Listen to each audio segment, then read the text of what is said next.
What is going on, everyone? Andrew, Riddler Reptiles, back again with another one. Now we got something slightly different today, not reptile related in the slightest. Today we're going to show you how to go from this to this.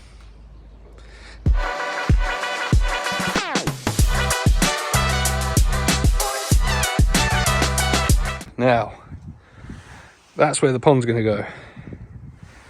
There's a slight problem there, isn't there? Well, a Bosch, a helper. I think it's time to start the time lapse. Oh, I just spat horribly there. I'm going to keep it in there, yeah. Time to start the time lapse. So I was cutting this 2400mm long batten into 2-foot pieces.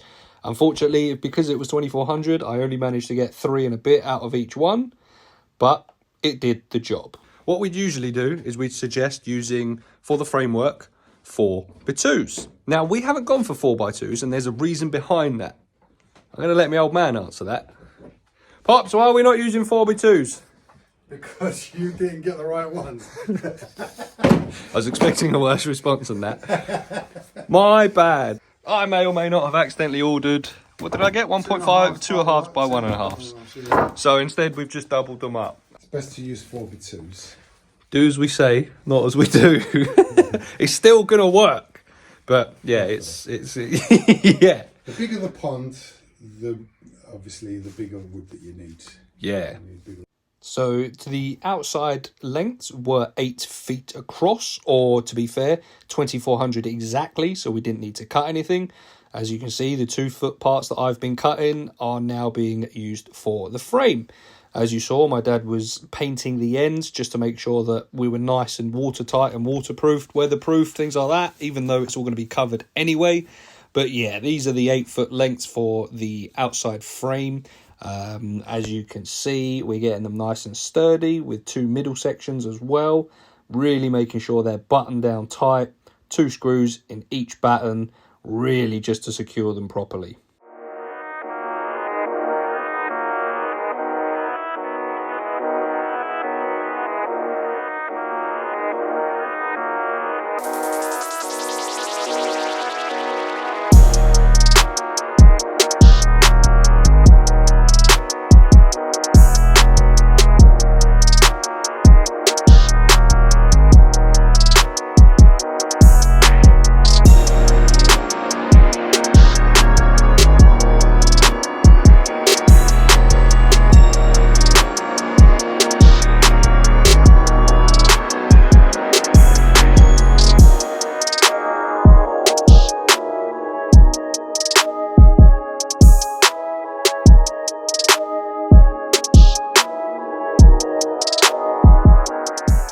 The 2 8-foot sides complete, it was time to do the back and front sides, which are 6 foot long, as you can see, with 1 central support. And then when they were done, it's time to bring the frame together. Now, we weren't just doing them directly. We got another full length across, which was really overlapping the top and the bottom and pulling them together and making sure that it was all one very big, tight unit, because there's going to be a lot of water in this pond. So the more security we can have, the more fixings we can have, the more overlapping, the better. So as you can see, we're doing the same on the back, really making sure that we've got an overlap going on and just really buttoning down the hatches, because we don't want this pond to go anywhere.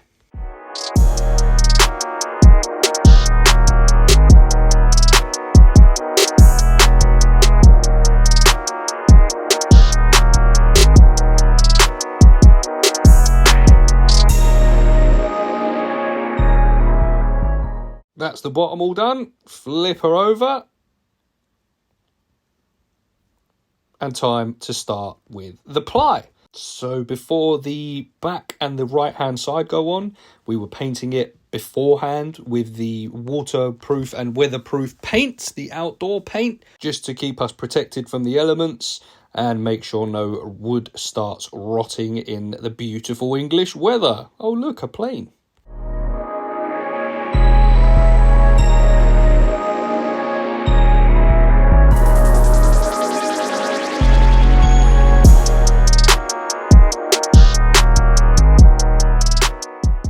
once the painting was done, it was time to secure the back and right side with the 12mm ply.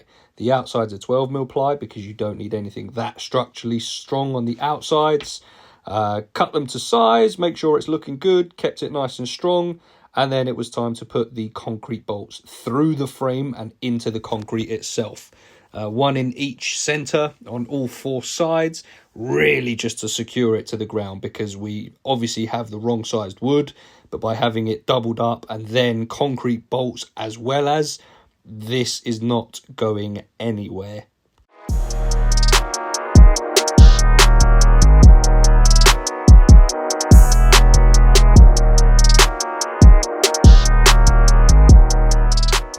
Tomorrow. Tomorrow? Well, you done already, are you? I'm knackered. Are you? I'm old. I'm still ready to go. Carry on until it becomes night time. Well, should we stop for a bit of lunch? I'll have a cup of tea. Tea. Cup of tea. Cut of tea. Yes, the youngster makes the tea, does he? Well, yeah. You're the apprentice. Alright, quick pit stop, cut of tea, biscuit, maybe a little sandwich. This is how we're looking after about 2.5 hours of work. The frame is done. The back and side is in, because obviously we're not going to be able to reach it afterwards. It's been bolted to the floor, as you can see, into the concrete. She ain't going anywhere. She ain't going anywhere. A little bit more to do, but first a quick pit stop. Lovely job. So the same on the top frame as we did on the bottom frame. Full length across the top, really just to overlap and make sure things are really tightly connected together. They're overlapped, they're joined, and they are really structurally sound, making sure that it's not going to be bowing or moving and basically blowing and filling the garden with pond water and fish. Frame all done, it's time for the left-hand side of the pond and the front to get the 12mm ply. Obviously, we didn't need to paint this beforehand because we have access to it. We also decided that part of the framework was going to be supported and covered by the decking, which unfortunately meant we were left short in the end, but I ended up going out and getting more, which you will see later. But it basically helps tie things up and support it even more. This also means that the 12mm ply could sit directly to the top, because that was the problem we had with the 18mm, which you will see later in the video. But it sat directly to the lip and actually looked really nice once all was said and done. You'll see it properly here in a moment as well. The 18mm is going on, and then underneath we will be putting the decking length on.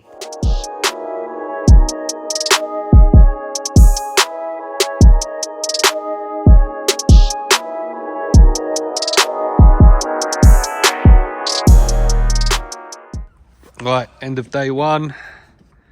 This is how we're looking. Hey, yesterday didn't count as day one. That was a tidy up and moving the shed. End of day one. This is how we're looking. The inside has been painted and waterproofed, as you can see. The outside is done, as in building wise. And we'll be back tomorrow to insulate, board, and all the rest of it, hopefully. And that's it. Lovely job. All right, so you join us on day 2 of the build, and it's a nice toasty singular 1 degree outside. It started at -1, bit of brekkie and a cut of tea first then, but let's see how we're looking. As you saw last night, obviously nothing's changed overnight, but this is what we're working with today. We're going to insulate it. We're going to put the 18mm ply on the inside, and then hopefully we're going to get the liner in today and the surround, or at least half of the surround, because I might not have enough. And then I'm going to paint the outside as well. Just a very quick one. If you are enjoying the build so far and enjoying the video, please consider subscribing, and then you can see the updates with the pond as and when we get there. You can see as we put the filtration in, the electrics, hopefully some plants, and obviously keep up to date with the fish that come down as well. But yeah, enjoy the rest of the video. So it was time to start cutting, ready for the 18mm ply on the inside. But before that, obviously we needed to cut the insulation to size as well. This is 25mm polystyrene that we were cutting to size and putting in between the noggins. making sure that it was nice and snug in there, and it will help keep the temperature nice and steady.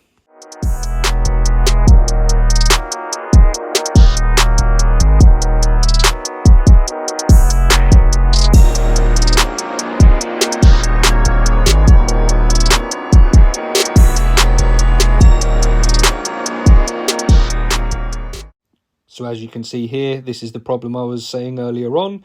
We put the 18mm ply directly to the floor, which meant that there was a gap on top. It's not a problem because we need all of the strength at the bottom, which I do address in the video shortly. But yeah, this is the 18mm ply going in, ready for that frame to be really finished off before the liner goes in later on. As you can see, measuring up, making sure we've got enough to go around the top, finishing the insulation and really getting it ready to go. Alright, before we carry on, let's just have a little catch up and show you up close what we're doing. Insulation goes between the boards, board up in front of it. Obviously we're going to use some offcuts to just tidy up the top, but that's all going to be hidden by liner anyway, so it's not a problem. We want all the strength to be at the bottom, obviously, but that is where we are at the moment. Why do we need the strength at the bottom? That's where all the pressure of the water is, isn't it? There's not as much pressure up here than there is down there, isn't it? So yeah, that's where we are now. I tell you what, we'll switch this off for a minute and we'll come back when we're all boarded up.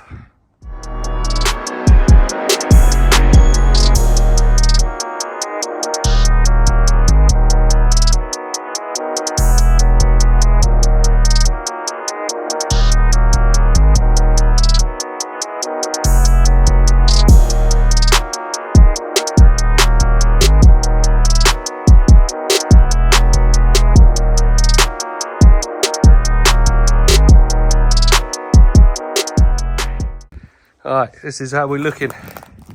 Inside is all painted up, all done. Does it look pretty? Absolutely not. Does it matter? Also absolutely not, because the liner's going in shortly. Insulation on the floor, and then the liner's going in. We'll start filling her up. As you've seen before, I need to buy one more length of decking just to finish this off. But looking very good. Very good. Sweet.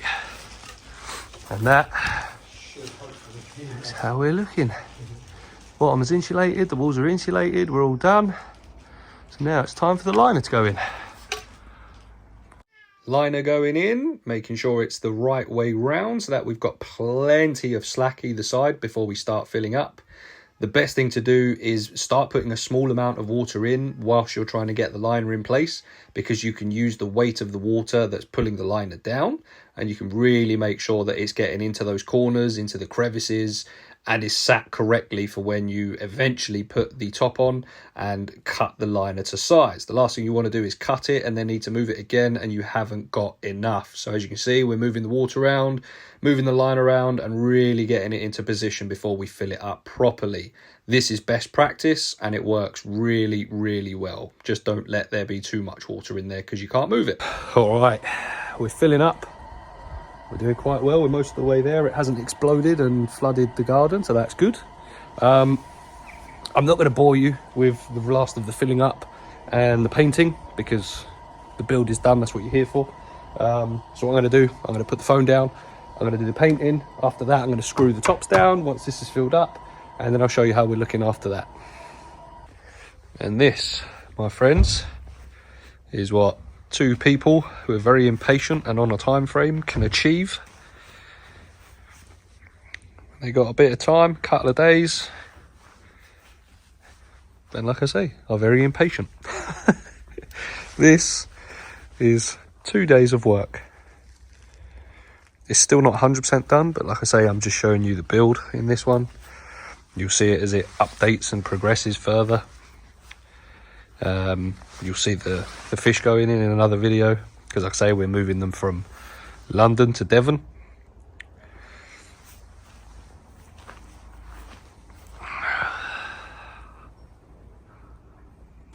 So yeah, so what we got?